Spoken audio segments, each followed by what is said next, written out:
Thank you all for joining us on this special conversation here on our platforms. And of course, it's powered by Joy Sports, the thrill of the game. My name is Nathaniel Attoh, and as always, I'm glad to welcome you to this very important conversation. Well, we've been looking ahead to this for some time now. Finally, it's here with us. Well, we'll talk about football. Football from the eyes of a man who found himself in the heart of Europe, in the economic superpower of Germany, where he had to battle his identity, battle opportunities, and finally get to make a mark as the first black man to play for the German national team. After his exploits, others have had the opportunity to toil that path. Others of his kind and of his type coming from this part of the world have got the opportunity to do that and have been able to chalk some many very, very important milestones with the German national football team. You can immediately refer to Jerome Boateng, younger brother of Kevin Prince Boateng, who won the most important silverware with the German national team, dear Mannschaft, and that is the FIFA World Cup in 2014 in Brazil. But looking back at all of this, we're looking at that very big feat that he chalked and how that opened the way for others. And also his club career, most of which was seen with Schalke 04.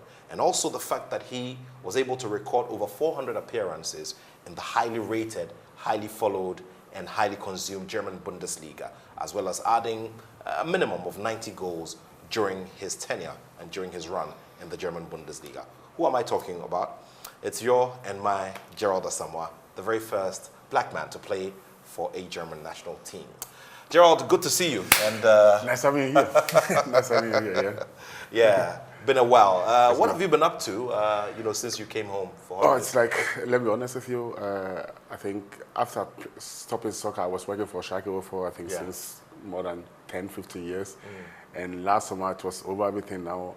I have the time to spend my time in Ghana, my motherland. And let me be honest, the last 6 months, I've been 2 months in Ghana, and I'm enjoying Ghana. I'm starting some business. I feel well in Ghana. I have my hotel in Ghana. I have some business what I'm doing here, and I just feel like being home. It was like so a long time being in Germany. Long time feel like I'm a Ghanaian, but I was a German. Speak the language, and that's the reason why my English is not so perfect. Yeah. But I'm trying my best. And now I just feel coming home, and I feel staying in Ghana. I feel enjoying the weather, and I'm just here and see what I'm going to do the next time. Let's go into your story a bit. I mean, you started playing football at a very youthful age. We all do know that in the era when you were growing up, playing football was not exactly the case, or not exactly the preferred destination for every parent who was guiding their child to become great or to do something meaningful with their lives. Tell me about the discovery of your talent and how you were able to navigate it through, parentage, the idea of school and going to probably do a white-collar job like medicine, law, architecture, and all of that. Yes. Let me start again. I was born in Ashanti Mampong, living with my grandma. My parents left early when I was so young, so I even didn't know my parents. I was living with my grandma. And it was like, living in Mampong is like, you as a kid, youth guy, what do? You just play soccer. Like on a pitch without football shoes, so it was like enjoying. We didn't have nothing to do, so it's like playing soccer. And I remember when my mama came back to visit us in Mampong, she saw all the sauce on my feet. She said, "No, you need to go to Germany because you need to stop this soccer because I want you to be a lawyer, maybe a doctor, and stop with this foolish football." So. But she didn't know. She didn't. My mom was not into football. She doesn't even know what football is. And I remember in living in Mampong, there was a team, Kumapim. There was Kumapim Royals. Yeah, Kumapim. There was some big stars. I remember there was Alan Jima who bought a team with. Adro was like my idol. I was so young and I saw this guy, so I want to be like this guy. And then my mom decided to say, "Oh no, you need to leave Ghana. No, you need to leave Mampong." So I moved from Mampong to Accra, and I attend to John Terry Memorial School. And then I started also playing soccer, and my mom said, "No, come. Now let's stop all this. You are coming to Germany." So I went to... Before you continue, you went into John Terry. We all do know John Terry to be a traditional home of music, where the children with musical talent are encouraged, and there are good setups, and there is a good, system that's been set up for children to learn how to play instruments and then to put themselves together in a band and all of that. Did you ever get the opportunity? Nothing. I was not into music. I was like, I just want to play soccer. So it was like my mom. So even when you got to John Tay, you still wanted to play soccer? I didn't play any instrument, nothing. It was like doing your works, and then after that it was with playing with the boys soccer. There was a soccer team where I was among with, and it was like, I just wanted to play football. And my mom was against everything what I was doing. I remember my dad bought me football shoes. I bought to Mampo when I was living there. So, like playing with my small friends, nobody had the football shoes, so we need to play without shoes. So I've always put my football shoes as the post. And after then, I forgot my football shoes, so somebody stole it. Wow. So it was my experience. It was like my mom, my dad was not into soccer, so they said, no, this guy needs to leave Ghana. And when I went to John Tells, it was like, nothing about playing, singing, be a musical or do something. It was like, I need to learn and play soccer, and that's what I was doing. Okay. Tell me something. Who were the people who gave you inspiration at the time when you were growing up, and you spoke about the talents that you saw and the big names that you saw who were playing for Kumapim Royals at the time and all of that. But beyond that, were there any, established Ghanaian footballers at the time who probably were playing for the national team that you looked up to? Really, when I was living in Ghana, I didn't know about the soccer players. I knew Kumapim, but when I moved to Germany, and there was my idol, Anthony Attoh was my everything. When I moved to Germany, I saw Anthony Attoh playing for Eintracht Frankfurt. I said, okay, this is a guy, I want to be like this guy. So I did everything to be like Anthony Attoh, and I had the lucky to meet him also before then. But it was like, I came to Germany, I saw teams playing. At that time, 90s, Eintracht Frankfurt was very, very good. Anthony was one of the best strikers in Germany. So I saw him. My dad was Bayern Munich fan. I was Eintracht Frankfurt because of Anthony Attoh. And I was like... And your father allowed you to support another team? Yeah, really. It doesn't matter. I love Anthony. Everything. And then I think 2 years ago, Okocha joined Anthony at Eintracht Frankfurt. It was like an amazing scene. Anthony Attoh playing. He scored goals. I said, oh, God. And when I went to Germany, I was like really... fat, I ate too much fufu, so I need to lose weight. So it was like, I need to stop fufu.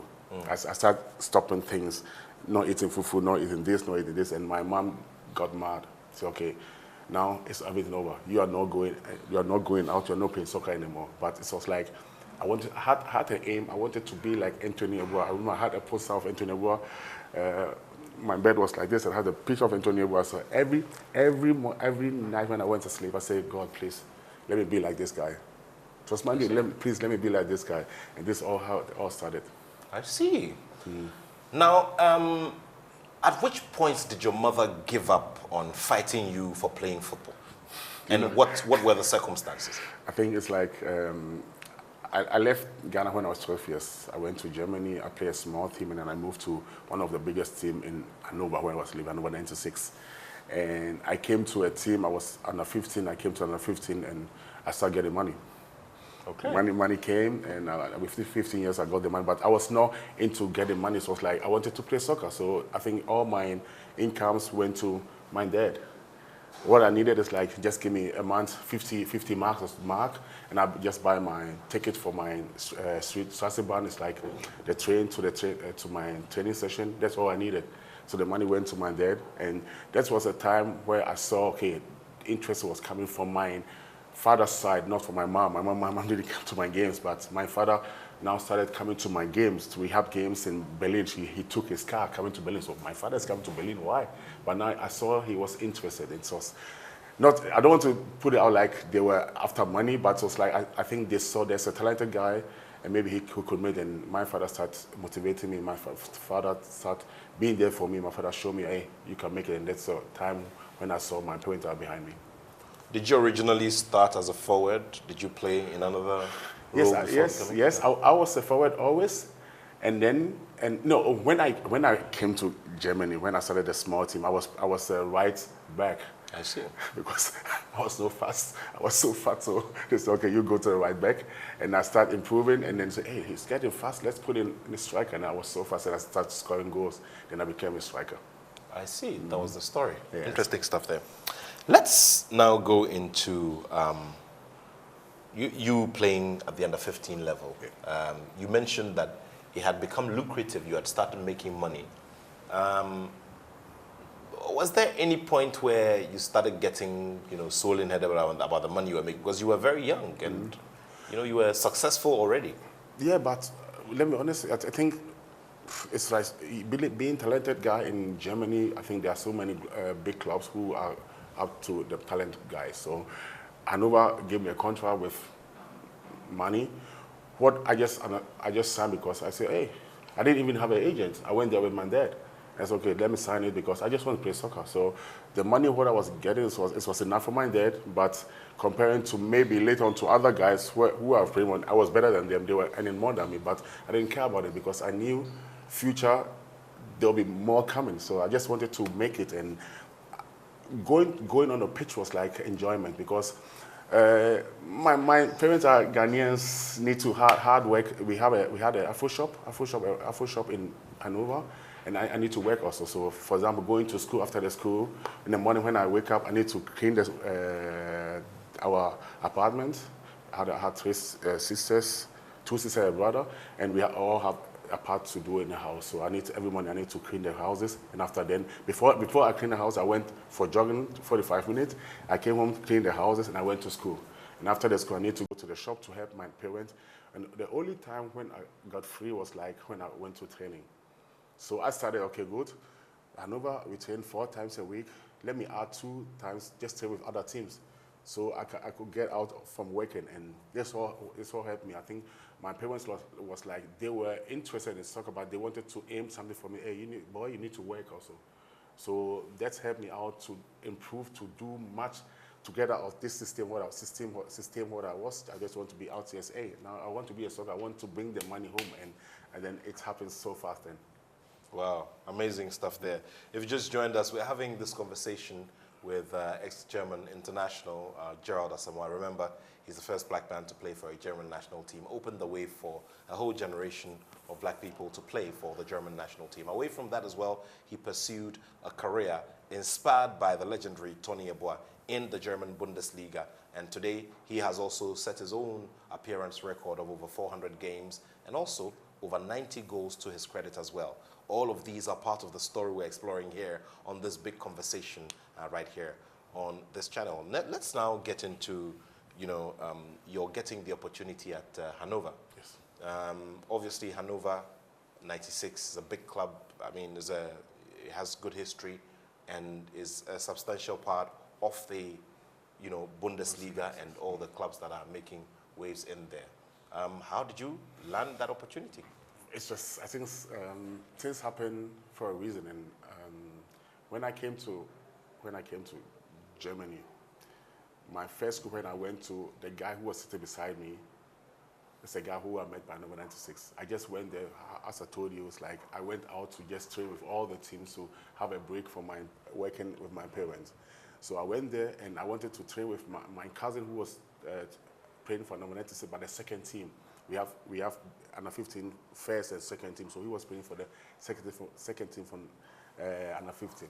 So I went there and I came late. Okay. So I was standing there looking for them. I saw this guy who I met when I came to Germany, and he was my neighbor in the class. And he said, hey, what are you doing? He said, hey, I just came to train with my cousin, but I can't find him. I said, hey, wait, I trained the first under 15. Just let me ask if I could, maybe you can train with us. So he went to his coach, hey, he said, hey, come join us.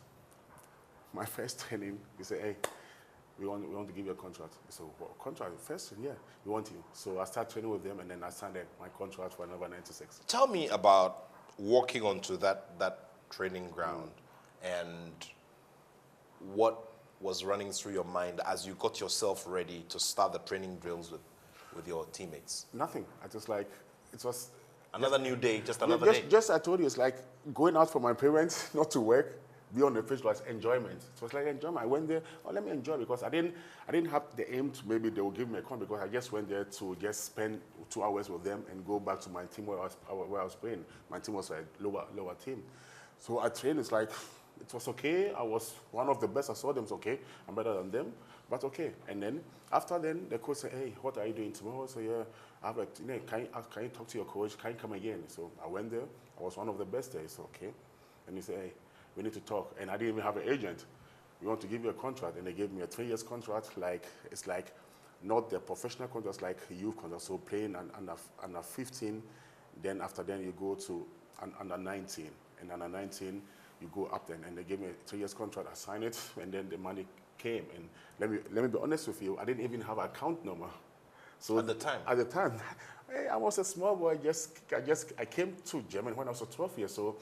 My parents did everything for me, so I just started earning money. And I said, "Pop, they want to pay something." Say, "Okay, give them my account number." So all the money what came went to my dad, and I never asked about the money because I was like, "Well, I'm just enjoying my game. So, Papa, you keep the money." But I started asking about the money when I signed the big contract. Yes, but let's go there. Let's talk about your mother and her reaction for this first contract that you landed. She was still in disagreement. Your father quietly was supporting you, and then now something big came. Hanover 96 and a contract. How did your mom take it? She flows with it. She didn't say nothing. She was not the person who came to the games to watch me playing soccer. She was like, "Okay, now is this the way you want to go? Just go it." And I never saw the support from my mom. I know she loves me, but she was, let me be honest, I think her dream of seeing his son being a doctor was over. And he saw, this guy, no, what's going on? This guy is going to be something what I didn't want it. But now she saw, okay, he loved the game, so let him do it. And she never told me after then, when I became national player, he came to my first game. She was invited from a TV station. I see. We had to help with the... Yeah, for example, because they knew about the story about me and my mom. And said, "Okay, hey, now you have a derby. I don't know, derby is like yes, derby. two clubs in one area. One area, Schalke against Dortmund. And they invited her, and I didn't know anything about it. And so I came out from warm-up, and I said, "Mom, what are you doing here?" And she surprised me. And this was my first time seeing my mom at my game. Wow. But I was 20 years. I was 20. You were 20? I was 20 years. Wow. Amazing stuff there. So now let's talk about some of the key lessons. I'll be getting into the Schalke story because it has formed a very big part of your career, a playing career in the German Bundesliga. Let's talk about the big lessons that you picked from the first opportunity you got at Hanover 96. Yeah, I think it was let me talk about luck. It's like Hanover get relegated to third league. There was in the second league, they get relegated to the third league, and they said, "Okay, now we need to put some young players in our team." So I was one of the young players who they took. And in the beginning, let me be honest with you, I was not even in the first 8 team. I was just in the team squad. But like when the game started, I was like playing for the second team. I was 17 years, and then I got a red card. I get a red card at the second team because I didn't do nothing, but they gave me a red card, and I was suspended for 4 weeks. Wow. So 4 weeks means only training. So they killed me. I trained every day, and that was mine open up. I trained, and the things was going on well, and then we had a derby in Hanover. And I never looked on the squad who is in the first 8 because I knew I'm not among. So we went out. I went to my car, and the guys, my friends were. My friend who I met in class 6 was also there, Fabian. So Fabian said, "Hey, Asa, congratulations, you are there." So where? "Do you see you are in the team?" So no. So I ran back to the dressing room, and I saw my name. Oh, I'm in the team. So okay, the game started. I was sitting on the bench. Before the game started, the coach came to me and said, "Hey, Asa, are you nervous?" So yeah, yes, a little bit. "No, you don't need to be nervous because you are not playing." This is what he told me. So what happened? I left my jersey in the dressing room because the coach told me you are not playing. So I was sitting on the bench, and then we started, and he said, "Hey, you guys go and warm up." And I was sitting there, "Hey, you go and warm up." So why should I? He told me, "I'm not playing. Why should I warm up?" So I went warm up, and I was warm up, and then we were leading 1-0, and then I saw him calling my name. "Hey, come," and I said, I told the guy, hey, I think the coach is calling. So the guy wanted to go. So no, I want you. So I went there. So are you ready? So I give you 5 minutes, warm up, really, and you are coming inside. So I went to the kit guy. So please go inside. My jersey is inside. And he went and bring my jersey back. Do you remember your jersey number? It was 13. 1-3. 1-3. Because Did you have a say in selecting what jersey number you wanted at the time? After then, 13 was like, I was a young player. This was the remaining jersey. So you take this one. So I just took it. When I became somebody, I said, I want the 14.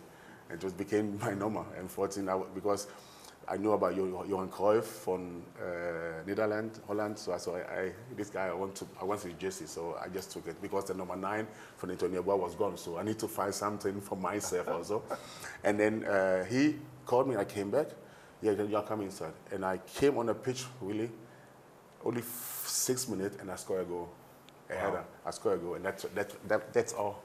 That's all. Wow. And we have the next game, which was on Wednesday, a cup game against 1860 Munich, and Abedi Pele was playing there. Yeah, that's true. Yeah, Abedi Pele was playing there, and that was my first game from the beginning.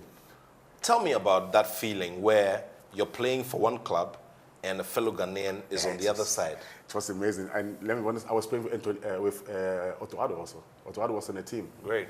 Otto Addo was on the team, and it was like, and I remember Africa Cup 92. And that was one of my first Africa Cup awards I watched in Germany. I think I watched all the games. It showed on Eurosport, and I saw all the games. And seeing Antonio Boas, seeing Abedi Pele, I saw Abedi Pele winning the Champions League '92. It was like, oh, this guy is now I'm playing against Abedi Pele. I was so amazed, happy to see this our hero, because I saw him so, and then he came inside and he gave us so. Oh, Abedi Pele. And then we had the game, and it was like it was a nice game. We lost, I think, 4-2, but we had a very because they were in the first league and we were playing the third league, and we had a good game, and that's all started then. Well, interesting stuff there. If you just joined us, we're talking to Gerald Asamoah. Is a legend of the game. He played for the German national team, recorded 400 plus appearances in the German Bundesliga, and has an amazing story to tell, especially for the young people who are aspiring for greatness and who need fuel to move and who need some story or some platform to jump on, or so that they can leap. This is the kind of story you would have to listen to. Remember, we're streaming live also on our YouTube channel. Let's get into the whole Schalke story. I mean, you had gone there, big club, young guy, dark guy, not,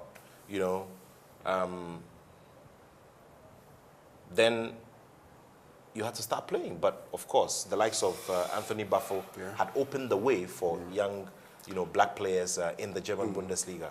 I think something happened before me moving to Schalke, signing my professional contract at number 96. It was like me not having any agent. And I did really, the games when I came, I did so good, so they wanted to sign my contract. So we went there, and I didn't have any agent, so I took my dad with me. My dad didn't even know nothing about contract, he just saw the money. So we went there, we were talking, and they talking and this, and they signed me. They gave me 4 years contract. And the amount what they gave me was, okay, me, I'm a young guy, 17 years, getting 18, it was okay for me. So my dad saw the money, so let's sign it. It's the best money. So, okay, so can you imagine? I didn't know nothing about it. So we signed 4 years contract with Hannover 96. So after that, it was like all the newspapers in Hannover signed the best striker, talented guy. So we have a future for this guy. So I went to the dressing room, and the guy who I was playing with in front, he called me, hey, come. Your contract is good. So, yeah, best contract. I think it's good. And so he asked me, so how much do you earn? So I just said the amount. He said, are you crazy? He said, why?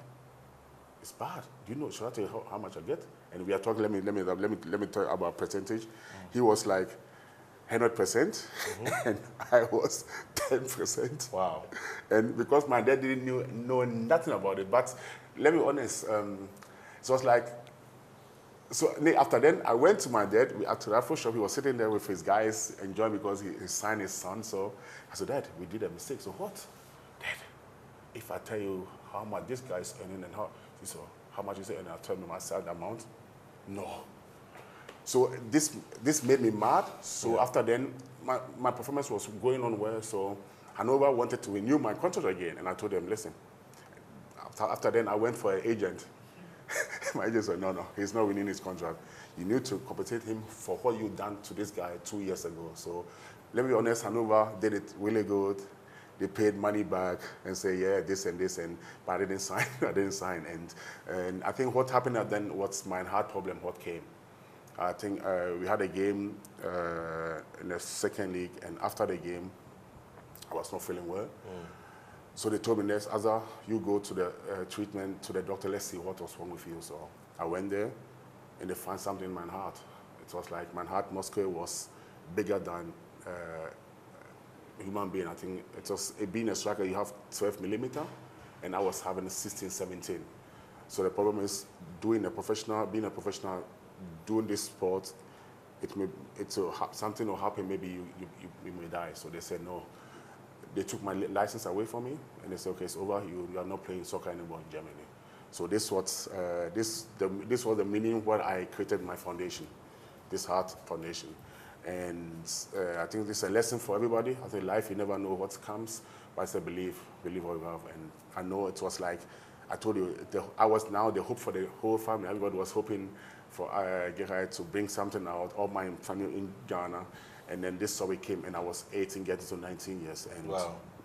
And that was, I think it was really emotional, not only for me, for all my friends, parents, because I really thought, I think there's something behind what some people are doing, because I was a black guy coming up, and then they still put me out like this.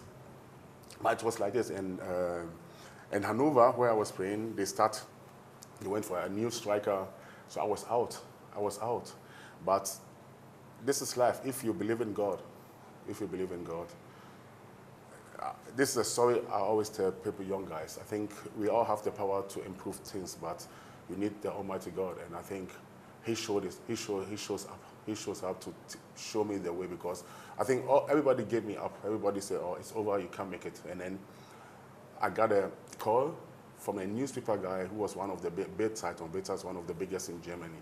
He called me, Asa, what's going on? So yeah, I told him my promise. Hey, can you be honest? Let me be honest. In 2 hours, I had an appointment in US for a treatment in US. So I went there, because in Germany it was like, if a professor says no, nobody wants to overcome the professor. So I went to doctors, they say, yeah, Asa, you could make it, but the professor said this. So I need to move out from Germany to go to other country to. So this means that it was weighing very heavily on your mind. Yeah, it was crazy. It was like, I didn't know what I was thinking about just quit with soccer, because it was over.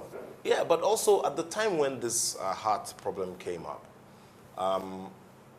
how low did you go, especially considering that it was coming to curtail a lifelong dream, something that you were still in the midst of pursuing? I think this happened. That's the time where I found my relationship to God. It was like I was spending all my life going to church, praying to say, hey, now I don't have any hope in a human being, because the doctors who I thought could help me out, they didn't do it. So I need to find somebody who will help me. And I found people who introduced me to God, and I was always there praying, saying all my wishes, and I knew one day I'll be on pitch. And I remember I went on my knees and I said to God, if I one day come back on the pitch, I need to give something back. And something back was, I didn't even know what I'm going to do then. And then this happened. And I was out 3.5 months, not playing soccer. But let me be honest with you, every morning in the night, I went jogging for me, because I knew one day I'll be standing on the pitch. And I knew it was crazy, because it was not allowed doing it, because maybe something could happen to me. But it was like my belief. I knew there's somebody there who is there for me. And I always say this is just like a challenge to show how you believe in this God upstairs. And this is what I showed. I told him, no, I'm not quitting. I'm going this way. And I did everything. And being in US for this treatment, I went there for a week. And they did everything, and in Germany, no doctor, no professor could tell me how high the risk is playing soccer again. And in US, they told me, Gerald, you could play soccer, but the risk is under 1%. Under 1%, that's okay. Under 1% is like me walking over the street and a car hits me. It's the same thing. But so I came with my result to Germany back, and we gave to the doctor. We need to translate everything from English to German. And then they say, okay, now I needed a doctor in Germany who said, okay, I will take the risk on me to give this guy the opportunity to play soccer again. And it was a big fight about the guy, the doctor who came with me to Germany, to US. He said, Gerald, I know how much you love this game. I'll sign it for you. So without his signature, it would be also over. So he signed it for me. And after 3.5 months, I had my first game. And then after the season, I went out. And after the season, there was so many teams who were after me. And then I decided to go to Schalke 04. Amazing stuff there. Yeah. Let's delve a bit more into the that space between 1860 Munich and then Schalke. Now, you mentioned that there was the presence of African players, Ghanaian players, Abedi Pele notably, Otto Addo at a certain point, and then Austin J.J. Okocha came through at a certain point. What was the conversation around you, the African players, who obviously were in the minority, if I may put it that way? There were your forefathers. There were the likes of C.K. Jamfi, who went in very, very early in that colonial era. And then you, the young generation, you had started getting there in ones and twos. What was the conversation like? I mean, the football fans and what they said about you, the African players? I think we were not accepted. As being a black in Germany was not easy. And I think spectators coming to stadium just convince a player, if they see you are good, they try to insult you with some names. And I think what I went through was bad, but I think what Anthony Bafo, Abedi Pele went through was crazy, because we were thrown with banana, everything. They were not ready for black players to play for. No matter how good you were? They don't even care. They don't even care. So it's like me going out to see my white guys playing. What are these black guys doing on the pitch? And as we know, we were also good. So it just becomes like we need to do so much to bring these guys down. And I was a guy, if people do this, it motivated me to do more. But I think what I went through in Hanover 96, we have a relegation game where we were thrown with banana with Otto Addo. I think it was a story I will never forget. But before then, as I know Anthony Abua, Anthony Bafo, Suleiman Zane, the father of Leo Zane, they went through, and I think it was crazy what happened in Germany then. Let's let's go into some of the big days for you. Let's start with 1860. I mean, when you got there, do you remember any day that stood out for you performance-wise? I played against 1860, or you think about 96? Yeah, Hanover, sorry. Let's begin with Hanover. Yeah. I think Hanover was like, we done it from the third league to the relegation. We came to the second league and I had a good season. I think I scored more than 25 goals. I was the best player for the season. It was for me one of the best seasons I had. And after that, there were so many clubs who wanted me, but I stayed in Hanover. And I was playing with Otto Addo. I think we were like two combos.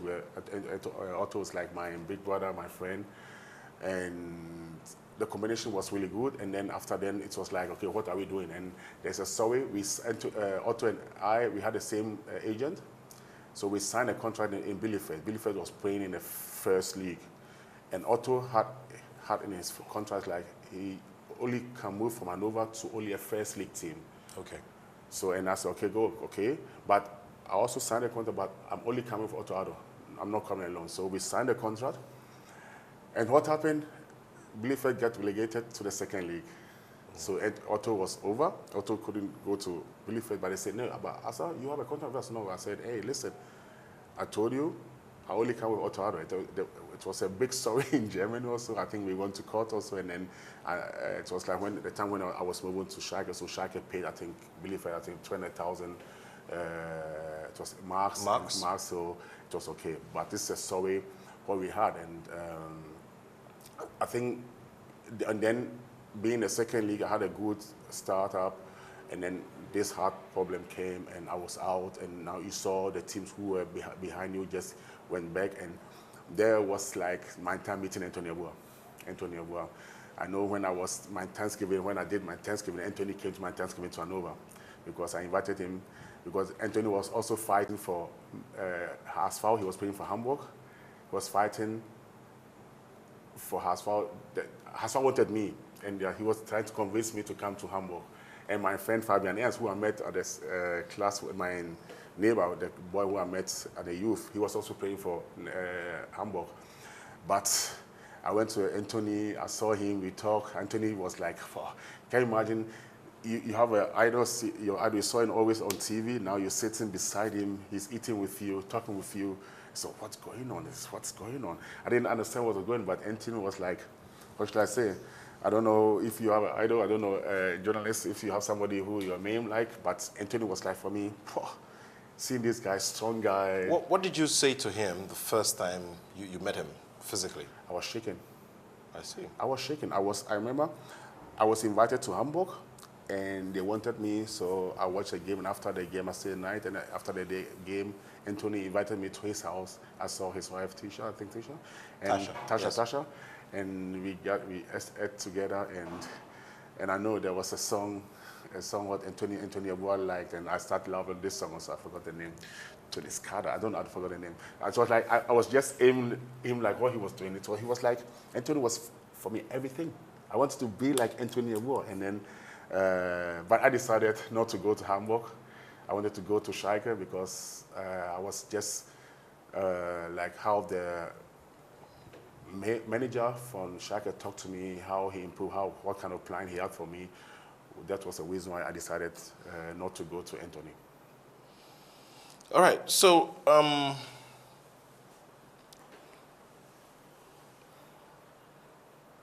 Schalke gave you the biggest exposure in the German Bundesliga. Yes. All right, now tell me about your support system, your head coach at the time, your playing mates, and what they contributed to that longevity, the consistency, and all those major milestones that you chalked there. I think living in Hanover 96 was my first time moving from my parents' house to stay alone. And I got a team like Schalke. Schalke was a team, like a family team. Everybody we're like family. We were just doing everything together. That helped me out. And we had a manager named Gerald Asamoah. He was like a father to me. Because I remember when he came to sign me, he said, Asa, I know what you have on your heart. I don't care. I want you as a player. This was the sentence what I wanted to hear from everybody who came in. And that's the reason why this guy was like my everything. It was everything. He was, I could go to me anytime when I wanted. I remember when I was at World Cup 2002, and the time, it was like 6-7 hours, so I couldn't sleep. So every morning I called Asamoah, and he was in an office. I think 6 o'clock, 7 o'clock, and I called him. We just chat, because that is Asamoah. He was always there for his player, and this was the guy who gave me this impact to be part of Schalke. For Schalke was like a team where the spectators, they live their life for this club. They live their life for this club, and if you are a guy who does everything for this club, they love you.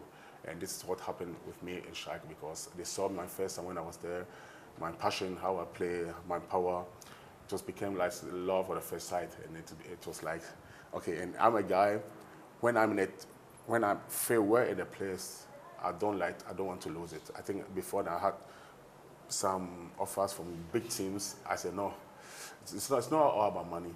It was like how I feel, and that's the reason why I stayed so long at Schalke for. Interesting. What was the reaction like for you back home? The kind of, reactions you were getting from people back home who were following you? I mean, obviously, we all watched football made in Germany at a certain time when, your idols, Tony Yeboah was shining greatly. I think when you live right now, it's easier having your social media. I think you have TikTok, you have this Instagram, you have this. It's easier to get contact to the soccer players. But before then, it was like seeing the players was like on the television. I came back. My first time was 2000 when I came back. No, my first time was when I came to play for the Black Star. I remember 98 with Attoh. So we came, and Ghana knew Germany is after me. So I decided, no, I'm coming to Ghana. I want to play for Ghana. So I came, and I think my performance was okay at the training session. And before the game, I remember. Just imagine, if you live in Germany, I was German, let me say 10, 15 years, I came back, and then you are used to how things works, and then I've been in Ghana for a week, and before the game, after two hours for the game, we didn't even know who is in the squad. And then I remember I went with Attoh to Charles Akono. Hey, Charles, what's going on? Who is in the squad? Because you need to know, hey, this is in Ghana. I have some tracksuit here in my room. The coach will give me the list, and so I'll give the players who are in the squad. So we went to our room, and we came out, and every player was wearing tracksuit, and we are out. But nobody talked to us. So after the game, I remember my mom, lucky my mom was in Ghana. So after the game, everybody moved from Accra Sports Stadium to their places, and my mom came and picked me up. And so I didn't know where to go, so my mom came and picked me up, and she brought me to the house. And then I went back to Germany, and I remember, and they invited me again. I told them, listen, I need my time. I need to settle myself because what happened in Ghana was not what I was looking for. So I need my time for myself to see if this is the way I want to go. And this is how everything started then. And then I had a good season. 1.5 years later, I had a good season with Schalke. And then I got invited. To play for German national team. All right. Playing for the German national team, obviously at the time a very sharp contrast from your wanting to play for Ghana. But I do remember that period when, you pushed very hard and it couldn't work. What went through your mind after that experience? Being in Ghana? Yeah. I think it was like, I always say God's way is the best. And I chose it this way to come with Attoh to play for Ghana because I knew I'm a Ghanaian. I wanted to play for my motherland, and I came and I saw how things works out. It's like, oh, maybe this is not the way.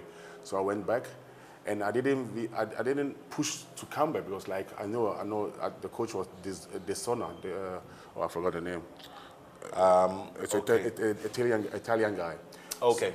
Giuseppe Dosena. Dosena was it. Yes. And so he came back to Germany and talked to me, hey, now we want you to, hey, listen, give me my time.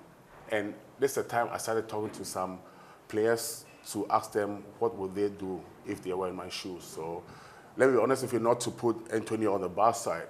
I called Anthony Yeboah. I said, Anthony, you're my big idol. I have the problem now. I have the situation. I know Germany want me and Ghana want me. You as a big brother, tell me what will you do at this situation? I said, Asa, let me be honest with you. If you have the chance to play for Germany, go for it. This was one, and I talked to one of 3 players also, and they all gave me the option, hey, just do this. That's the reason why I decided to play for Germany then. To know that playing for Germany is harder than playing for Ghana. I know Germany, this and this, maybe you already have two games and you're out of it because you're black.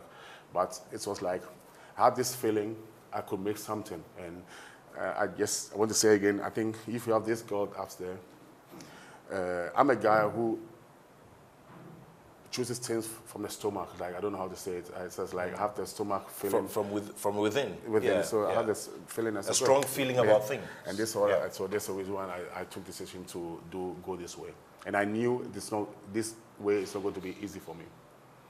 And years down the line, you still stand by that decision? Yes. I think deciding to play for Germany is like, I've been to 2 World Cups. I think my first World Cup was 2002. I played in the final. It was one of, we lost 2-0 against Brazil. I came late. I came late for when Ronaldo scoring the goal. But I think it was an experience.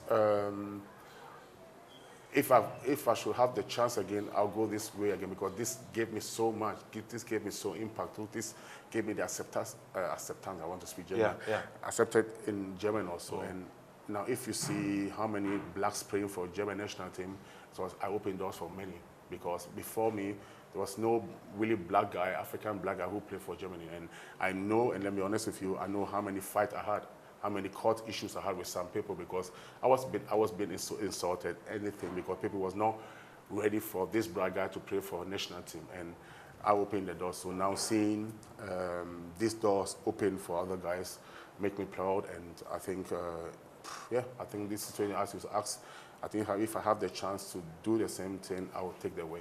Were you at any point frustrated at not getting time to play in the German national team? Yes, I think if being part of one of the best players in Germany, and if you are among these teams and you not get your minutes, I think it's hard. Being at the World Cup and only playing 2-3 games, I think it's not nice. I'm a soccer player, I want to play soccer, but I think it's like I was part of this team, not being on pitch, like I tried to bring my impact, like what can I give the team, and that's all. But I think it was not easy being in a team. Like I think we have so many big players out there. Let me talk about World Cup 2000. We have Ballack, we have Klose, we have Schweinsteiger, we have Podolski. There were so big players who were playing. So I need to accept it that the coach chooses his way, and at the end we were successful with this guy. So that's all. Okay, that's fair. Obviously, there was also a time when you really were itching to. Did you ever, feel that you wanted to go to have a conversation with the coach to say, listen, I want you to play me more? We had it, and let me be honest, I had a coach like Klinsmann. Klinsmann was Jürgen Klinsmann at the time was your coach. Klinsmann. I had Rudi Völler before then. And then Klinsmann came. And Klinsmann was a guy who explained everything, why he's doing things. He told me, Asa, I know it's not easy for you guys, but your time will come. But the problem is, if the team keeps on winning, what are you going to do? Exactly. It's like you just wait to lose again, but you are not willing to let the team lose again, because if you lose, you're going out of the soccer, of the tournament. So you need to motivate, try to do your best, show him on your training session how good you are, how fit you are, how you're ready to play the games, and maybe you get just your minutes. And that's what happened, but it was like, he tried to explain things to you, but I was not the guy who wanted always to go to the coach and try and coach show me, but I wanted to show him on the pitch, on a training session, and this all I did, and he saw it, and I get my minutes, but it's like, it was not easy. I think at the first World Cup 2002, I played many games, but the second one was like, not so much, but it was like part of this team, and let me be honest with you, we are talking about Germany, about 88 million people, and you are part of this team, 24 players. I think you need to be proud of it, but I think being there... It was a privilege enough. Privilege being there, but it's like being a soccer player, you also want your minute, and I never show my bad side on me, but I need to work out of me, but I wanted to motivate the players to win our games, but it was not easy sitting there and not getting your minutes. Tell me about Jürgen Klinsmann and the kind of coach he is, from your perspective and from your lens. I think Jürgen is not a guy who is tactically one of the best coaches, but he's a guy who can motivate you. He's a guy who he can find the words to let you know, hey, I'm ready to play the game. This young Klinsmann. I think the combo, Jürgen and Jürgen Löw, was the best. Jürgen Löw was why the mindset, the tactic guy behind Jürgen. But Jürgen was like, when Jürgen started in front of the team, he started talking. You say this, okay, now let's go. Let's go and play. That's what Jürgen did. And Jürgen Löw was like, yeah, like the tactic guy, we do this and this. I think the combo was brilliant. And then you saw after then, Jürgen left, Jürgen Löw overtake everything, and he won the World Cup. The World Cup, yeah, in 2014. 14, yes, yeah. Who was your closest friend in the German national team at the time you played? Did you have, players have bonds, grow very close private relationships, off the dressing room, off the pitch? I think I had many, but I think if you are talking about World Cup 2006, I think one of my Bessie was the Fabian, the guy who I met at the class 6. Yeah. He was also there, but he was not selected for the World Cup 2006. He was most of the time he was with us, or Kevin Kohani. I don't know, Kevin Kohani is one striker also. They were my guys. I was cool with Podolski. I was cool with the guys, but I think if you ask me now, I would pronounce it Kuranye. Kohani. How you say it? Kuranye. How you say Kohani? Yeah, but Kevin was the guy who I played with Kevin also, Schalke, so we clicked. It was really good. But Kevin didn't make it to the World Cup 2006. But talking about 2000 World Cup, I was really good with Thorsten Frings. I don't know if you know him, Thorsten Frings. Sure. Odonko was my small boy. The small boy being there. That's all the guys who I was chill with. But let me be honest, we were just like a team where we click together. But how you say, you have 1, 2 players who you're always with, and that was these guys. Were you received well? Do you think you were received well at the time when you got into the team? Tell me about your first day in camp. Yeah. In camp with the German national team. It was. I didn't even know what my expectation was, because I came late because we won the German Cup. So I came a day late, 2 days late. I came with a player who was playing with Schalke, so we came together. And I didn't even know how should I react to it, because I came inside, I saw all the big players. I saw Oliver Kahn sitting there, Bierhoff sitting there, Didi Hamann, all the big players in there, and you came as a small boy, 21 years guy, black guy, and I came and said, Hudifula came, and hey, congratulations for your cup win, and so I went to the dinner room, and they were sitting there, and then I just did what the guy in front of me did. I didn't even know what to do, because I was so shaken, because seeing all these big players, stars. Yeah. I was saying, and I went there, and let me be honest, they were cool. They were cool, hey, nice having you here, and I thought, let me be honest, I'm there, okay, I was invited for the German national team. Maybe I'll get on the bench my first game, just get some minutes. Okay, so we had a training session, and I was there because we won the cup, so we took some beer, a little bit. So I was just tired, and then we had this training session, and I was sitting there, and I was tired, and then Udifula came to me. Hey, Azza, how are you? So, yeah, I'm okay, a little bit tired. Are you ready for tomorrow? So, yeah. Okay, you are starting. So what? He said, you are starting. I'm starting, yeah, you are starting tomorrow. Can you imagine? I couldn't sleep the whole night. Wow. Because, hey, I'm 21 years. I played 2 years in the Bundesliga, and I was invited as a first black playing for Germany, and I thought I'm in this team with all these big stars, and I thought, okay, I'm there on the bench, and I think you get your 15 minutes, and it's okay, and so you're starting. So I called my best friend and said, hey, I'm starting tomorrow. Say, hey, I have to know. I'm not happy about it. I'm nervous, and it went really well. And we won 2-0, and I scored my first goal. Wow! I scored my first goal, and that was on your debut. In my debut, I scored my first goal, and it was all in Germany, all in the newspaper. We get our new star, and that's all. It was amazing, and I think I had many to lose, because I know people were not happy me seeing me in the German national team wearing the jersey.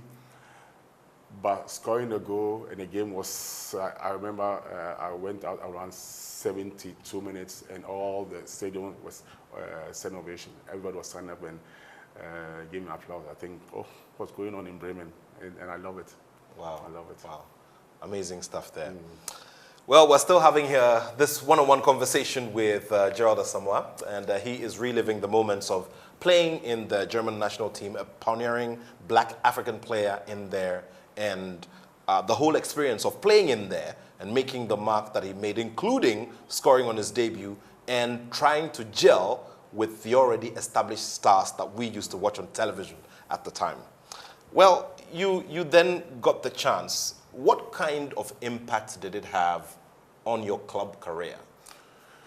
I think being a national player and signing a contract is I think you are overrated. No, you just highly rated. Highly rated, because I think national player, pre-workouts, sign my contract with my manager. I think now you see the money. Now you see, okay, now No, we are not talking about this moment. Now we are going there, and I saw it. I saw the respect also at the club level. I saw the respect also at the spectators level. I saw the respect. People buying my jerseys. It shows like you go out. I don't know how to say. There was some Barbie, some poop. I don't know what to say. What's the miniature. Miniature. It was all Asamoah. Images. Yeah. Images was me. It's like you saw, okay, now you are accepted. And I remember being out, and I don't know how many black guys came out to me. Hey, Asa, we thank you for what you have done, because now I'm accepted at my working place. Now I'm accepted at my working place. I remember I saw a guy, he went on his knees and said, hey, we thank you. So what's wrong? Hey, now we are accepted in Germany. In my work, they call me Asamoah. They call me Asamoah. And I never thought what kind of impact I brought out, because it was like I just chose to play for Germany because I wanted to play soccer. I felt well accepted in Germany then. But going around to see how many people was happy about doing this work, it was amazing. It was amazing. It was amazing. Wow. Let's get into relationships with the fellow African players. I mean, there was an Abedi Pele. He was a big deal. You know, there were the seniors who had gone ahead, Tony Yeboah, Anthony Bafo, and I mean, eventually came the next generation, which was around yours, Samuel Sekufo. What kind of relationships did you have with all these? I think I'm really good with Semi. Sami Kufo? Semi, I'm good with Semi. Tony is my big brother. Tony Bafo is like, I never play against Bafo, but Bafo is like, let me say, it's a guy who combined all of the players. I met Bafo my first time, and he was like, what kind of this guy? He was just like, he speak all the languages. Yeah. Hey, this and this, or what guy? And then I keep, Tony is like a brother. Tony is a brother. Let me talk about Hans Zappai. Hans Edu Sape. Hans Zappai. Yes. Edu Sape. Okay, yes. How do you say it? Edu Sape. Sape. We just say Hans Zappai. Okay, Hans Edu Sape. Yeah. Hans is one of one-man guys in Germany. Let me be honest, I'm really good with Derek Boateng. Wow. Derek, I met Derek. Derek is a guy I love, really, let me be honest with you. I didn't play with Derek anywhere. We met when Derek was playing for FC Cologne, and we played Schalke. And then we met each other, we just talked to each other, and it clicked. And then Derek came, I invited Derek also to my memorial game, my last game of Schalke. He came also. Derek's a brother. Derek is a guy who helps me out in Ghana also. If I have questions, Derek, let me be honest with you, Derek is a guy to love. It's a guy to love. Just imagine, I met this guy, I never played with him nowhere, and we met, and then it clicked, and his wife is with my wife, best friends. So Derek is one of the guy who I respect really, because he opens doors, he shows me things, and don't forget, I know my guy, and Audu Saka. Audu Saka, I met Audu Saka, I remember when Audu Saka was playing for 1860, and I saw him, and we became also friends. So these are the guys who I really know in Ghana. Let me be honest, I've talked to all this. I know Michael Essien also, but we are talking about friends who I know. If I could take a phone, I'll call Derek or call Tony or call Semi or call Otto. Otto is my brother. But being in Ghana is this guy is what the name I mentioned here. Ghana at the very first World Cup, yes. 2006. It was amazing.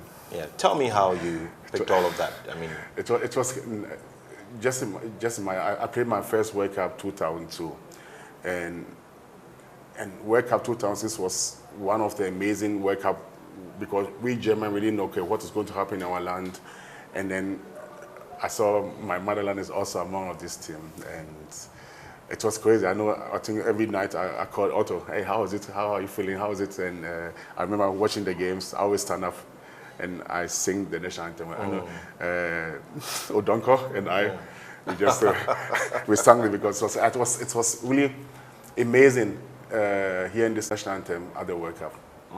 It was amazing because it doesn't matter if I play for Germany, but blood is blood. I'm a Ghanaian, and I think me working through Germany, the white people don't see me as a German. They see me as this black guy. So let me be honest, I'm a Ghanaian. I feel like Ghanaian. I speak the language also. So it was amazing seeing Ghana at the World Cup, really. The Brazil encounter and Yes, that yes. 3-0 win that Brazil recorded against Ghana. What do you honestly think about the way that game went? Do you think we could have won it? I think it's experience. Let's be honest. Let's see the squad what Brazil had.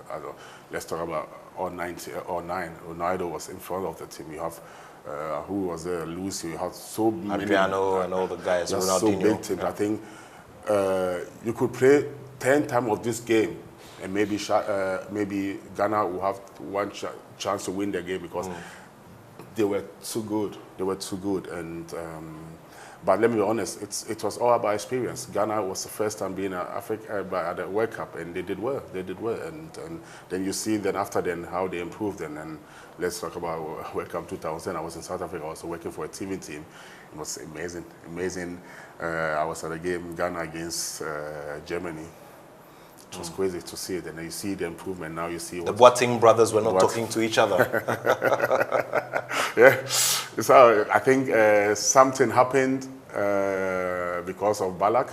The game what Kevin hit. It was I think Chelsea against I don't know where was he playing. Boateng he was playing in England, Plymouth. And Portsmouth, yeah.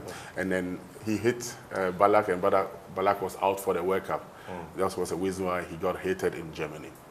And I think that's what between all his brother also. But family is bigger than everything, so, but you know how life is.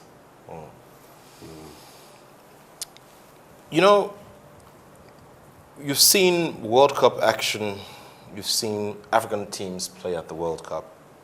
You saw the exploits of Morocco at the last FIFA World Cup, heavily talked about as the best performance an African team has posted, playing in the last 4. With the way things have gone, with the way the game has evolved on the African continent, and from the observations you have made, when do you think an African team can realistically win the World Cup? Has Morocco done anything to make it better? Is Morocco's exploits just another regular day at the office? What is it? Tell me.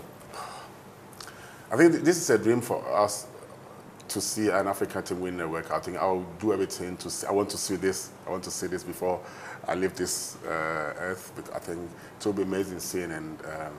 But I think it's not going to be easy. Let's talk about yet the next World Cup. Let me be honest with you. I hope Ghana make it because it seems like it's going one way. But let's look to the teams.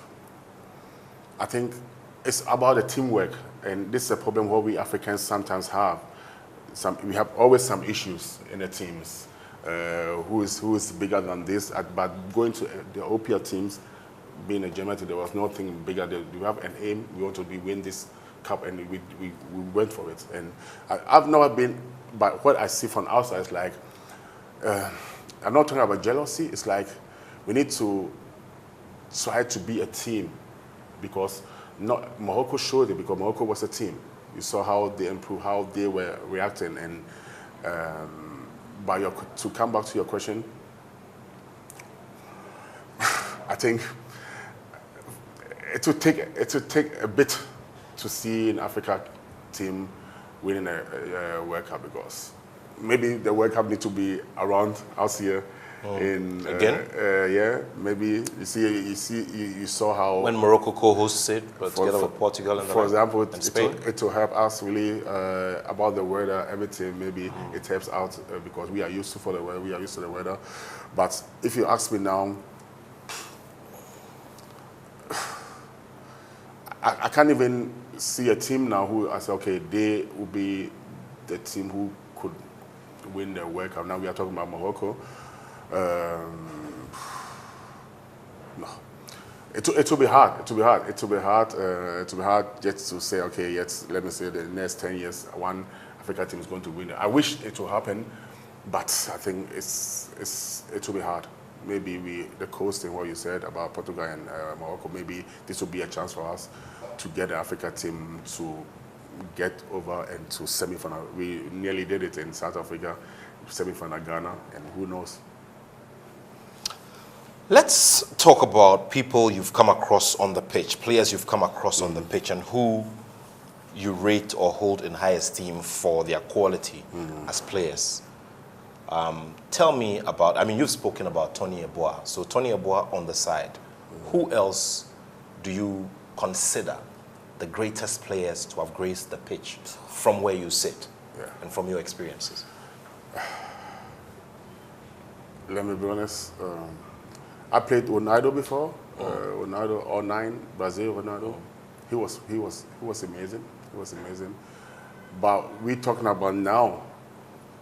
It's Messi. Okay. Messi. I think what this guy is doing. I respect what Ronaldo is doing. His hard work. I think. You mean Cristiano Ronaldo? Cristiano Ronaldo. How his hard work. I think I always tell my son, if you want to get to where you want to, you need to always watch this guy what he's doing. I think it's a hard work, but this gift from God is from Messi, because what he does, what he do is sometimes sometimes he's not from this earth, because this guy is good. And if you ask me now, this is the guy, this is a player, this is a player. Because lucky I saw him at the World Cup 2006. He didn't play. I was sitting on the bench. We both didn't play. I saw him at the doping. We sat together. He's a cool guy. He was so young, but I really didn't understand at the game why the coach didn't bring this guy, because he was sitting on the bench and we won the game penalties. Hey, we were dead. We were dead. And just imagine I thought he brought Cruz and left Messi on the bench. So why is he doing this? Then we won penalties. But Messi is amazing. And I've talked to many players who played with him also, Ivan Rakitic. This guy is amazing. It's amazing. Your former teammate Attoh Addo has been, put in charge of the Black Stars team. You've seen his journey so far. Until the last two international games, it was a very, very rough terrain for him. I mean, he went to the FIFA World Cup. It didn't go very well. I mean, from where you sit, I mean, somebody who's a brother to you, I don't know if you've had conversations with him about his national team job and how well he's doing and how things are going with him. Yes, we had it, and we talked about the games also. We met in Germany. We talked about many things, but what I always said is time. It's time. I know we Ghanaians. I'm a Ghanaian also. We want the success, and I think it hurts not to see Ghana as not the Africa Cup. I think it will be hurting us when the tournament starts. But what I said is, I know what kind of guy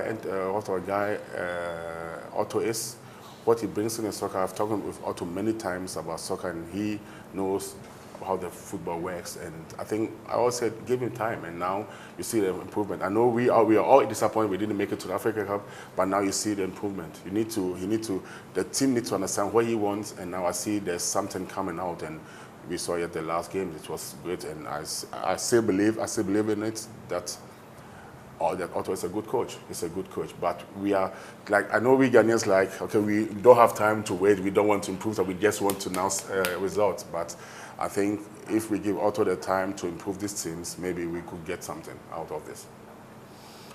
All right, let's now talk about the social issues that or the social space that you footballers and top-end athletes find yourselves in. I mean, you are living within a space where you are playing at the highest level. You are the toast of everybody. I mean, people generally who are at the receiving end of your exploits. And you have to have a way of relating to people. You have to meet certain demands of society, relate to society well. How have you navigated all of this, public life, and its demands, and how you've, kept within, your own family line and your family values and all that?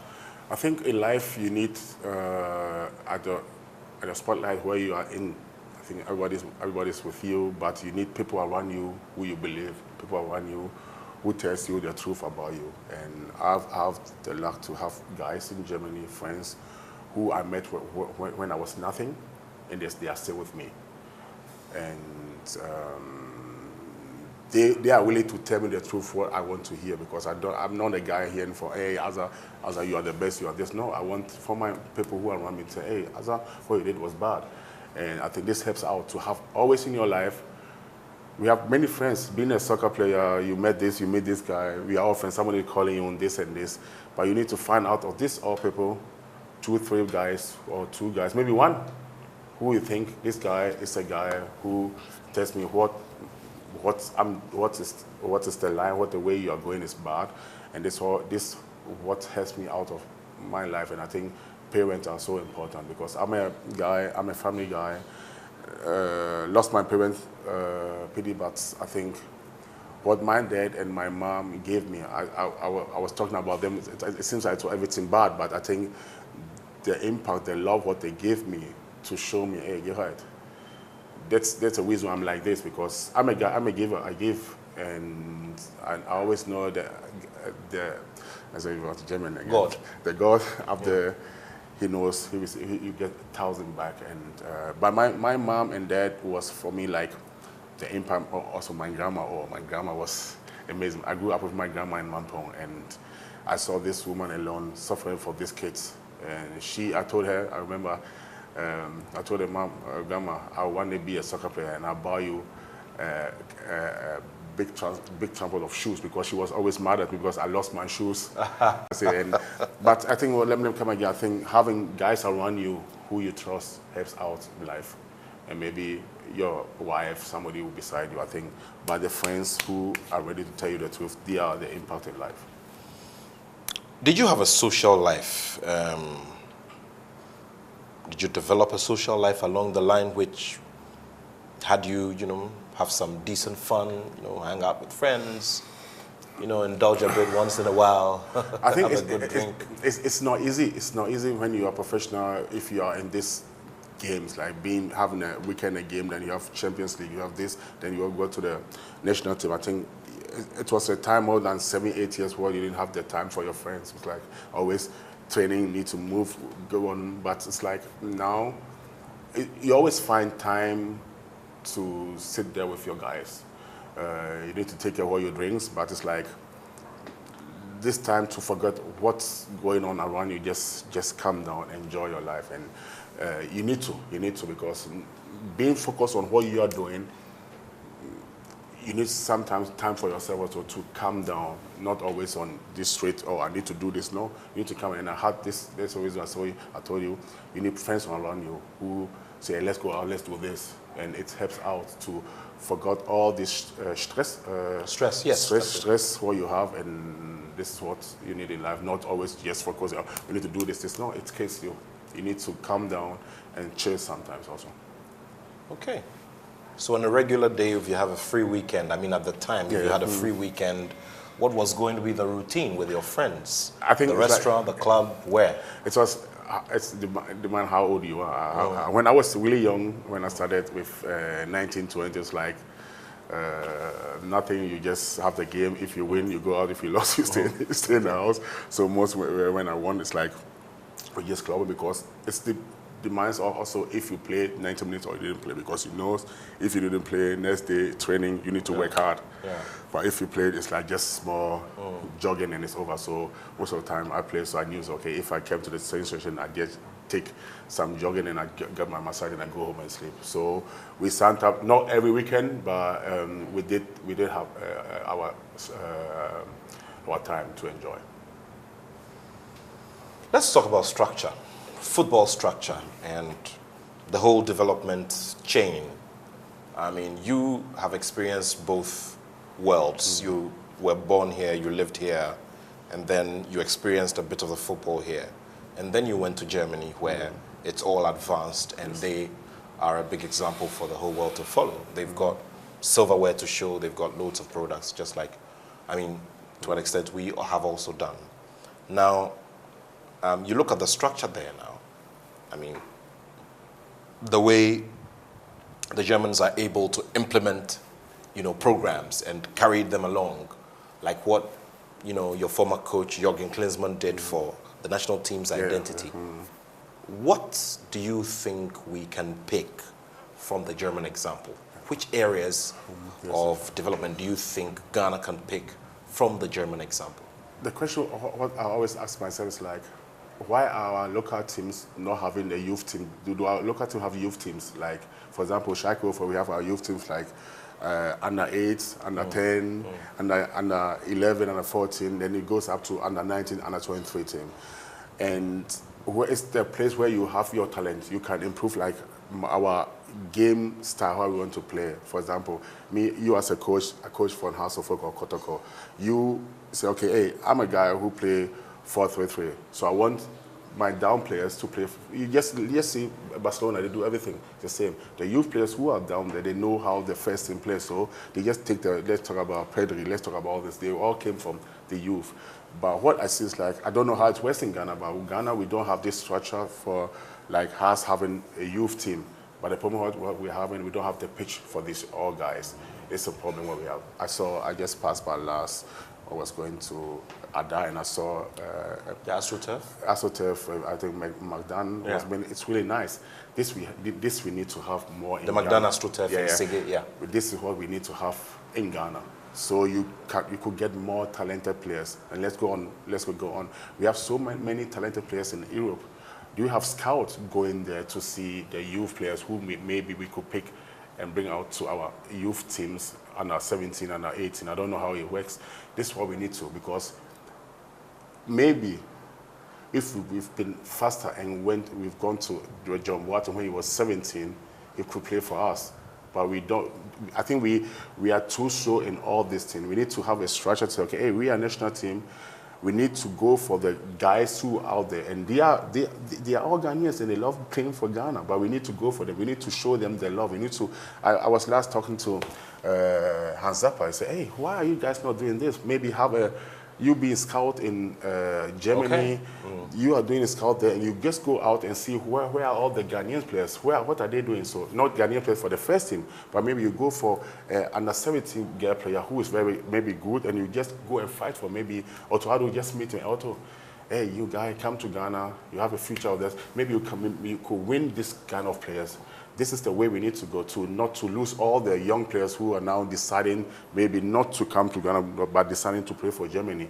Maybe you could get them to come down to play Ghana, but it's like it's a plan, it's a system behind. And I think the GFA need to go for it if they are willing to change things, to go out there and get good players to come to Ghana.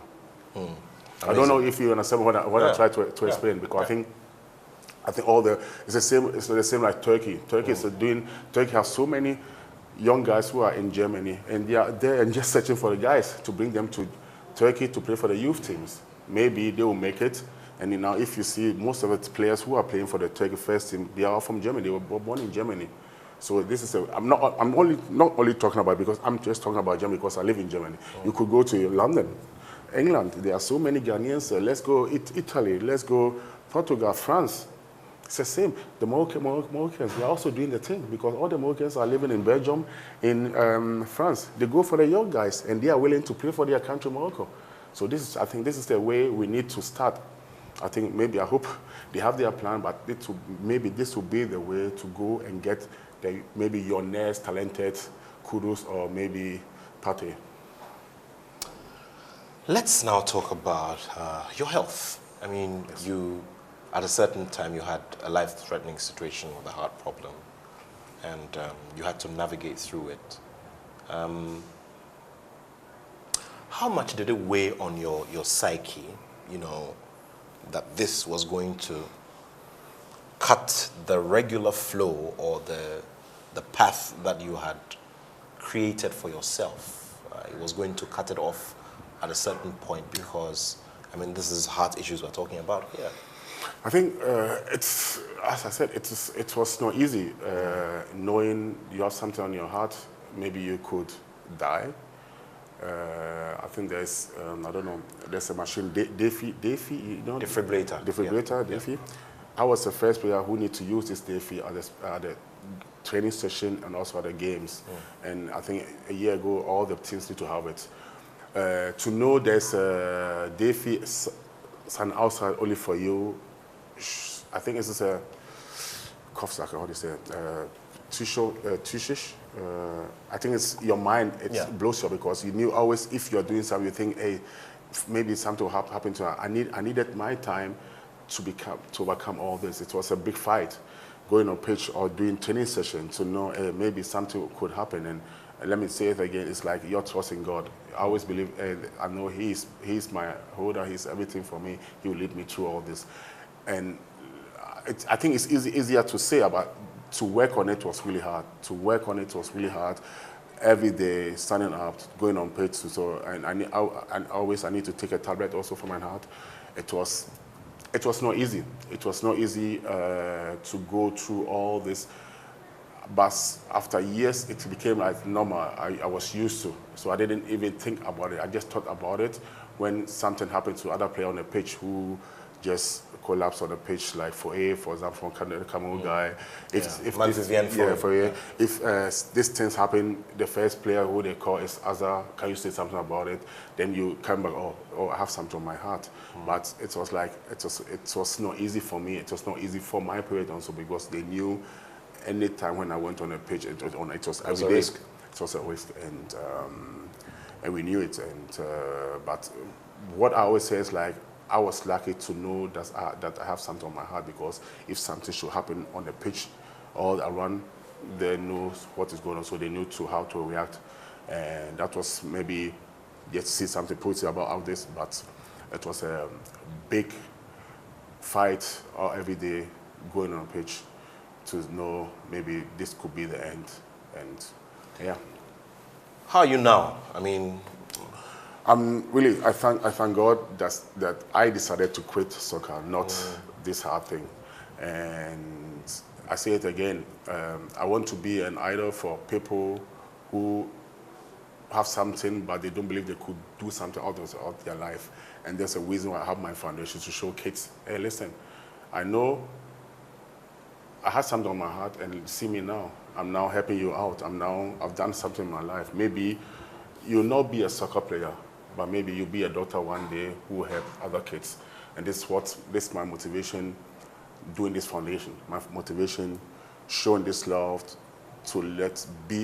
I want to be an example for the kids to say, hey, I could also do something out of my life, and see me now sitting here. I've done something with my life because I never thought the small guy who came from Ampon, went to Germany, had a heart problem, now sitting here and having an interview joy. So it's like, yeah, this is life, and this is what I'm aiming to, this is what I do, this is what I'm trying to tell all the youth people who I talk to and all the kids who get operated.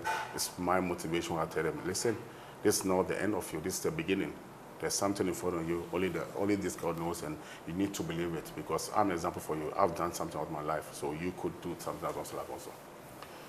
I want us to talk about your encounter with God, and you've mentioned it on a couple of occasions. I want you to now tell me more. But first of all, let's go into the social work, the charity. What is the driving force behind all the charity work that you're doing? Come again, driving force? What is the motivation behind the charity work? Motivation, I think life is like, I just said it, if you have the choice to help other people, you need to do it. And because you never know who the guy who you met, maybe you met him again. And I think I choose to do this foundation, not even to know what a foundation is. I decided, as I said, I went and encounter with God after my heart problem came. I said, God, if I could stand on a pitch, I want to give something back. And something back was like, now I need to found my foundation to help kids. And it's amazing. I think I've seen much in life. I've been to work, I've seen many things, but seeing a kid on the bed after the operation, and the kids laugh at you and say, thanks, uncle. It gives you so much. And I'm getting emotional because I have 3 kids, and I'm so thankful they are healthy. Nothing on them, but coming with all these white guys to operate kids, going to Kolebu to help these kids. It's amazing to see, giving something back to my country, because I didn't play for my country, Ghana, but I know if I could do something good, it's like what I'm doing, and it's amazing to see these kids. And this is my motivation. Like, life is like, if you have the chance to help, just do it. And this is the work what we are doing. And let me be honest, it's not me alone. Without all my guys behind me, I couldn't finish this. So I'm thankful for my team also, but it's just great to see coming to. We are not only in Ghana, so we are doing all things like we got kids from Nigeria, from Togo, what we operate in Germany. But I think this feeling coming to Ghana to do this operation in Ghana gives me so much, because I'm back in my land to give something back. So the last time I checked, you had brought quite a number of doctors from Germany to come and perform, surgeries for free. What is the next phase of the charity work that you're doing? I think the beginning was like bring the doctors to Ghana to do this operation. We are still doing it. But what we want to do to work out with the Ghanaians, maybe it's like a learn process. Maybe they could learn things from our doctors. Maybe our doctors will learn things from the Ghanaians. I want this team out to work out. Maybe next time, if I'm coming, I'm not bringing 40 doctors or nurses. Maybe I only bring 20 to see our Ghanaians are ready to work with them, and they are, how do I say, they are improving what they are doing. This is the work what I want. I want not just to show like, hey, we Ghanaians, we can't do this, so we are bringing the white guys. It's like, no, we are just working together. And then next time to say, okay, hey, now we Ghanaians are willing, we are ready to do operation with kids under 2 kilograms. Before then, Kolebu couldn't do this, but now they are willing, maybe they can do it. This is what we are trying to do, and this is the next step. But the next step is like, now we came, most of that we came once. The next step is now we're trying to come twice in a year. So we be coming ending of May, and then we'll be coming November again. I see. Interesting stuff there. That show must be very heartwarming, like you've said. Let's talk about the local game. Like you said, when you were in your formative years, you didn't pay much attention to what's been going on in the local game. But obviously the local game has been producing quite a number of quality players who eventually get the opportunity to play out there. So what is it with you and the local game now? When you come down, when you're having a good time with family, going around, checking on your businesses, do you ever make time to follow a bit on the domestic game, the domestic league here in Ghana? I've been in stadium, watched House of Oak before. Let me be honest with you, I don't go to stadium when I'm mostly because I have the short time. But I was there as there are some academy who I go to and see who are the guys. For example, I would do academy in Sakumono where I've been. But how you said, it's like this is what we like. We like to see these young guys improve, and we see now I saw the goalkeeper who played for Black Star, who played is from us. I love it. Otto took this decision to put this guy in the post, and he did well also. I thought this is a beginning, and how I know Otto is often here to watch the local games, because the guys are talented. We don't need to be like, oh, we need to only go to Europe to find our guys. There are some talented guys here, and I hope this guy gets this chance to go out also. And I think Otto showed with the good part way, and who knows then. Wow, amazing stuff. Let's zero in on the league and the little things that you have noticed and what you feel should be worked on so that, it makes it, it makes it attractive and, from your own lens. Yeah. From your own lens. I think it's like quality is important. Maybe to let me be honest.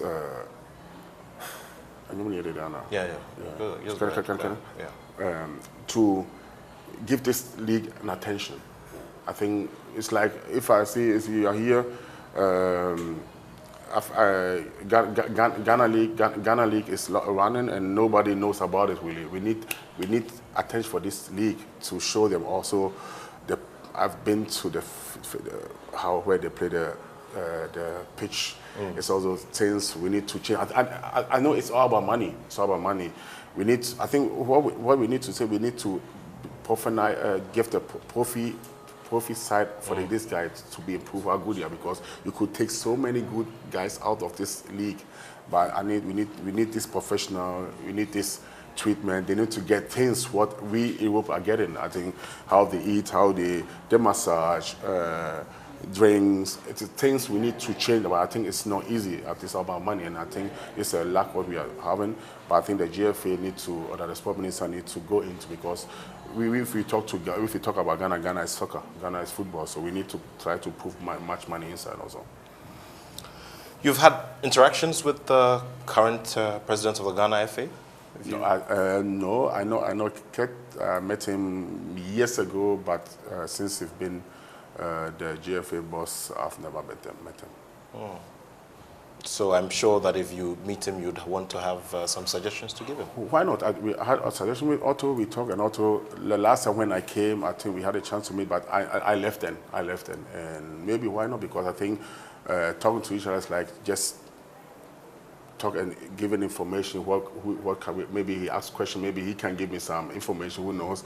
But I think it's like we are all there to help out as Ghana become the land where we want and to become there where we want to see Ghana. And if I could be the guy who can give him some impact to change things, why not?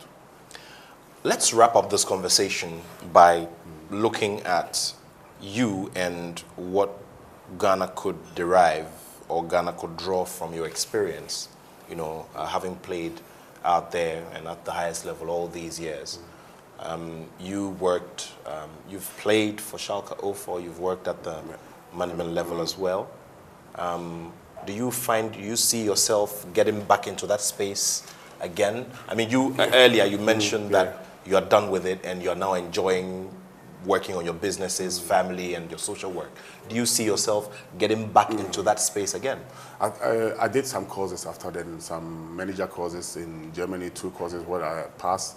It's just like I got out, I think, stopping soccer, and just after then, it didn't have any break, just get to the next work. It was like, I've been to Schalke, let me say, more 27 years where I work. And now it's the time, my first year where I came down. I've met many teams where I talked to, and there was some way maybe who I could pass to, but I was like, hey, let me come down before. But I'm willing, I'm ready. Why not? If something comes out where I can put my input inside to give them the experience, what I've got, what I took from Germany, what I've seen, what I was working. I think the reason why Otto and I meet is like we talk about many things and we go out and say, okay, maybe I'll do this and this. Why not? Because let me be honest, it's not like I'm fighting to work for Ghana, but life is like you never know. Maybe my impact, what maybe I've seen could give Ghana a little bit things to change things. So that's why. But why not? Are your children interested in anything, sport and football? Do they want to weave their careers around? Yes, my son is playing soccer in Germany. We say under 19 Bundesliga, he's doing good. My small daughter, she dances. And I have twins. My daughter, she's also here. She came for a visit. She played also. She played soccer. She was a very good tennis player, and And one day she said, no, Papa, I want to play soccer, so why? And now she's one of the best. She plays for Schalke under 19, and she's doing well. She's doing well also. So your son, for instance, what kind of conversation are you having with him about the next phase of his life? You want him to keep it going. What does he tell you about the interest? Because we do know that sometimes children, I mean, you've been there before. At a certain point, you are given guidance, but you also want to go a certain route. I think it's always hard for a son having a dad who is famous and who also played the soccer, what he's now doing. But me doing my training courses, license, have shown me things to live alone.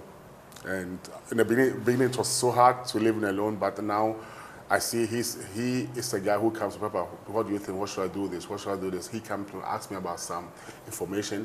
But I see he is now ready for the next step. And I told him, Jaden, I'm your father, and I'll support you anything you're willing to do. If you want to be a soccer player, I'm there. I'll support you. But if you try to do something, I want you to put everything inside. You need to work hard. And I see this impact what this guy is doing, and then so I leave him alone. He should do his thing, but for information, what he asks, I'm always there for him. Interesting. What's the regular day like for you nowadays that you're just enjoying life of the football and all of that? The regular day's routine for you? Now in Ghana or in Germany? Both. Maybe when I start, I do my gymming every morning. I need it for my body because we are getting old and you need to do so. Most of the time I get and it depends on when my next appointment is. So for example, the day started with 7 o'clock, 6:30. I go to my gym, do my 2 hours, and then the day goes on. For example, because of my foundation, I have so many appointments.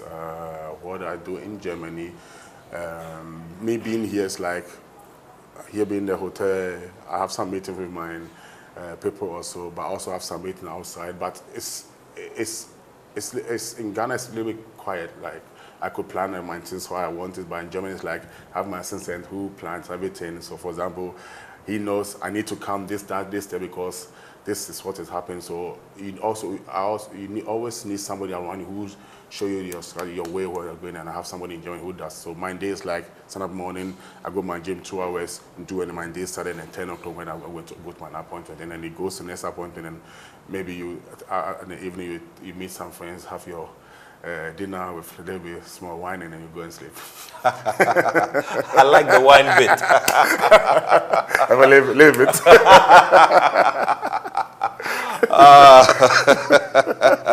Well, if you're just joining us, this is a conversation that we've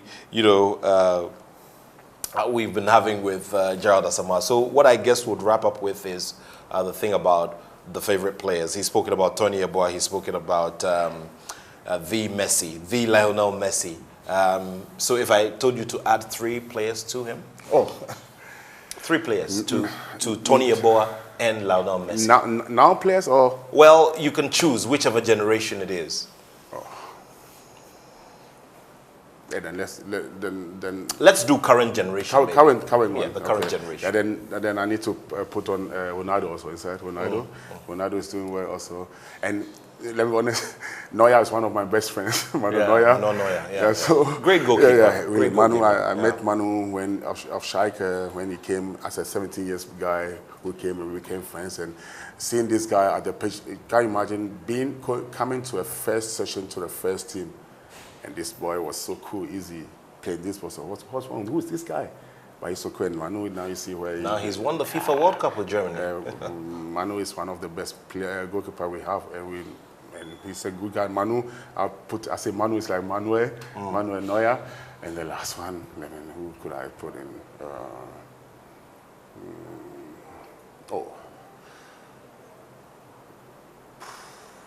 I'm a fan of De Bruyne. Kevin De Bruyne. I love how he plays. And that's a magical right foot. Really, so much power in there. It's crazy. I played him also. He was at the time playing for Wolfsburg, and I played him when he was so young. It's a really amazing player, and I think having a coach, and I'm also a big fan of Guardiola because how he plays. Seeing a good managers like how he plays where he gets to. He was Barcelona, he played the same style of football. He went to Bayern, the same thing. He went to Man City, the same thing. So you see how good this guy is. And De Bruyne, if you ask me, I think I heard he's leaving Man City, but he's really a good player when we talk about players here. Amazing stuff there, so, well, what can I say? It's just been amazing, having this conversation with you, and where I commend you very greatly for all the social work that you're doing. Thanks. That is making a certain level of impact in the society. So I'd encourage you to continue. We look forward to seeing you doing something with the football space again. I was trying my best. My English is not so perfect. Yeah, you did well. If we go to Germany, it will come easily.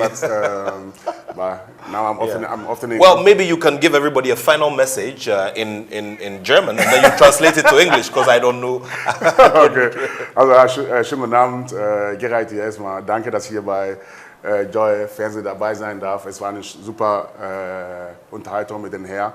Und wie gesagt, ich freue mich in Ghana zu sein. Ich bin Ghana und bin stolz in Ghana zu sein. Also schönen Abend euch und bis bald. Okay, what did you just say? I say, hi, folks. My name is Gerald Asamoah. I have an interview with Joy and this guy, a nice guy, and I'm often in Ghana. I'm a Ghanaian. I feel Ghanaian. I'm proud to be a Ghanaian, and I wish you a nice evening and maybe see you the next days. That's all I said. Interesting. Well, how long did it take you to learn German, though?